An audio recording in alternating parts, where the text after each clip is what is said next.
你再说一遍，他们把你怎么了？没有，就觉得这工作也不太适合我。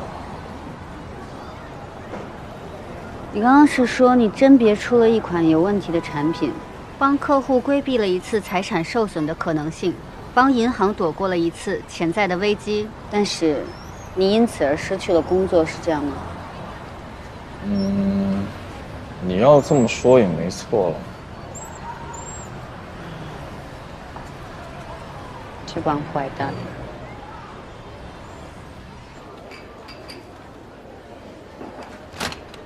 哟，老贾，小蔡，刚刚邱总来电话了，他说对于我们这次把这个信贷产品的销售取消，他非常的不满。前2天他才说好了，这周可以给我们引荐新能源项目的负责人，这下泡汤了。你负不负责？负不负责吧？先别激动，先走，老贾，喝口水，走，喝口水。老贾，这事儿吧，我说我能负责，你信吗？还有啊，你不能老拿这个项目威胁人啊！我听说这个项目你跟了很久了，你连项目的负责人都没见面，我也不知道你怎么谈的。哎，不过啊，咱们帮方宇发这个产品，发了好几十个亿了。小蔡，你说这个话，你什么意思呀？啊？我什么意思？我的意思是，虽然这个产品是咱们行代发的，但是他们方宇的产品，我们都是推荐给双金客户的。如果客户知道我们推荐的产品有瑕疵，那你知道后果是什么吗？有瑕疵啊？方宇那是老牌的金融公司，好不好？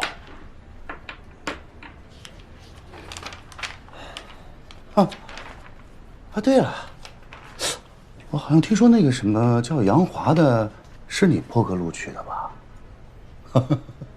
哎，我很好奇啊，你们俩什么关系啊？他工作也没几年，就能堂而皇之当客户经理，给产品挑刺儿。我录取杨华，是因为我知道他有能力胜任这个工作，而且我告诉你，别说区区的一个客户经理了，他在北美最好的金融公司当分析员的时候只有22岁。哎，我敢保证啊，杨华说有问题，一定有问题。你能保证？他要是错了，你负责吗？你负责吗？人都让你开除了，你还想怎么样呢？啊？干嘛？蔡经理，赶紧出来一下！怎么了？杨华他回来了。他回来干嘛呀？回来了正好，我正要找他。哎，你怎么来了？你谁呀？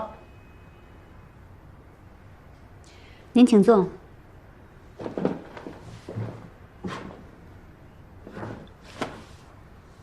我是杨华的太太。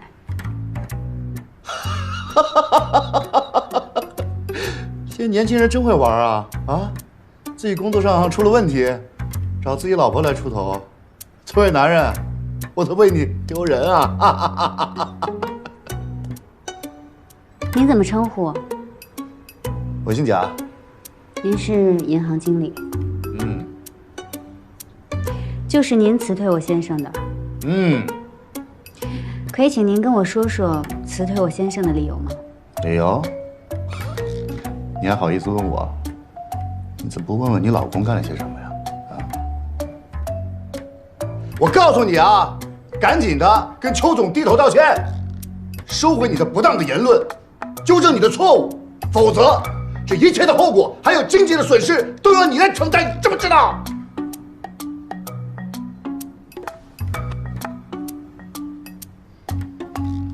从小，我妈妈就教育我，做人要讲道理，懂规矩，尊老爱幼，吃饭不能发出声音，说话的时候不能用手指别人。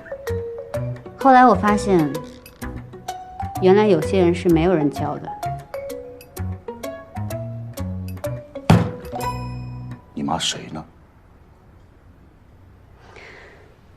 贾经理，您对于法律方面好像不是很了解。劳动法规定，只有在以下几种情况可以辞退员工：一、试用期内不符合录用条件；二、严重违反用人单位的规章制度；三、严重失职、徇私舞弊，给用人单位造成了重大伤害。4、与其他用人单位签订劳动关系。5、按规定劳动合同无效。6、被依法追究刑事责任。请问您，杨华他违反的是哪一条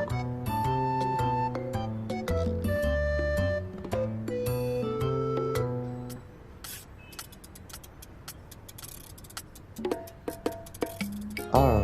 请您想清楚再说。杨华他对于外部金融单位托银行发布的产品的风险提出了合理的质疑，请问他违反的是哪一条？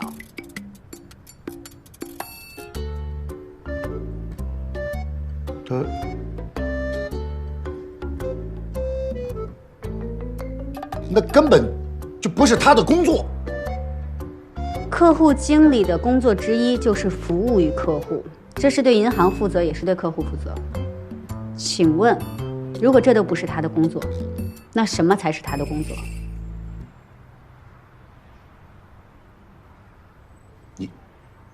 你这是胡搅蛮缠！您这才是胡搅蛮缠。劳动法规定，在试用期内，就算用人单位发现劳动者不能胜任该岗位，也不构成辞退理由。公司必须对劳动者进行岗位培训，这是用人单位的义务。就算你们想辞退员工，也必须提前30天以书面形式通知，并且支付劳动者该段时间内所有的劳动所得。贵公司现在的所作所为已经违反了劳动法相关规定。仲裁院、新闻媒体，你想走哪儿？我们奉陪到底。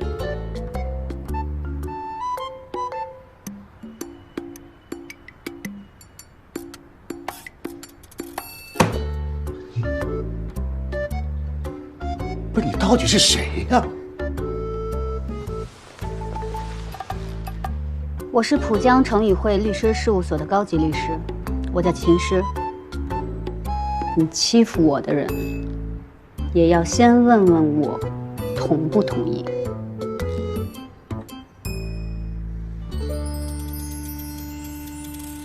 走吧。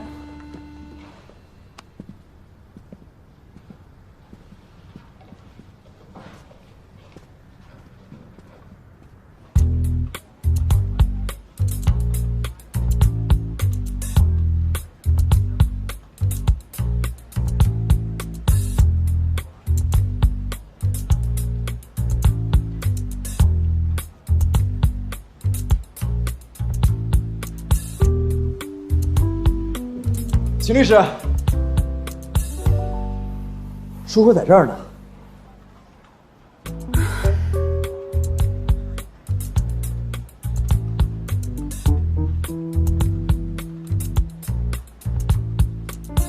不早说。就是。